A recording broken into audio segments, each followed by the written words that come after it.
नारद जी ने मन में विचार किया, क्या करूं? तुम पुत्र किस लिए चाहते हो? मालूम है, मरने के बाद में ना एक लोटा घी डालता है, जब मुखाग्नि करता है सिर में बांस मारता है, और वो भी एक लोटा घी कब लगेगा? यदि वो बेटा तेरा लायक हुआ तो।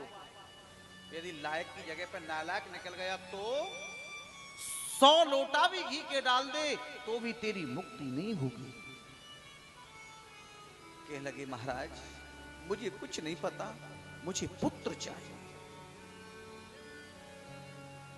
नारद जी ने मन में विचार किया, क्या करूं? एक बात बोलूं साहब, याद रखना, पैसा तो मेहनत से कमा लो, लेकिन औलाद तो भाग्य से मिलती है, औलाद नसीब से मिलती। बोले कि मैं क्या करूं? नारद जी को दया आ गई, एक फल उठाकर के दे दिया और कहा, जाकर के अपनी पत्नी को खिला देना, 9वें महीने में पुत्र को जन्म दे।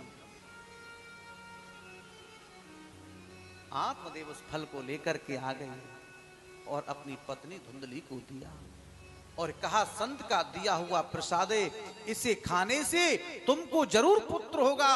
धुंधली ने मन में विचार किया, तुम्हारा तो काम ही यही हो गया, कभी किसी संत के पास जाना, कभी किसी बाबा के पास जाना, अपने बस की को ना है?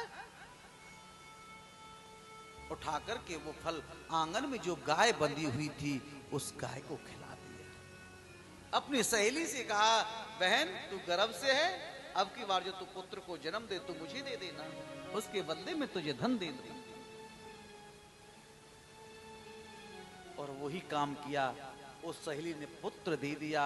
और उसी वक्त जो आंगन में गाय बंधी हुई थी और उस गाय ने बछड़े को जन्म दिया। एक बात बोलूं साहब, ब्रह्म वाक्य जनार्दन, भगवान ने कहा है, यदि मैंने कोई वचन दे दिया वो फीका पड़ सकता है, लेकिन संत और ब्राह्मण ने जो वचन दिया वो कभी फीका नहीं पड़ेगा।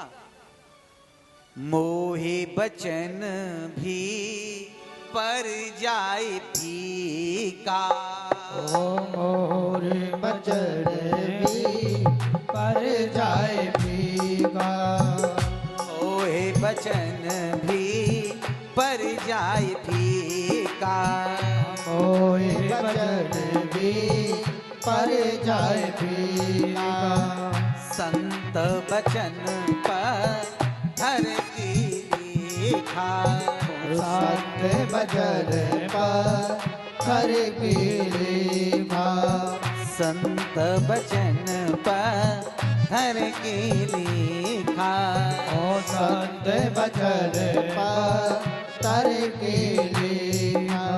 आज जो गाय ने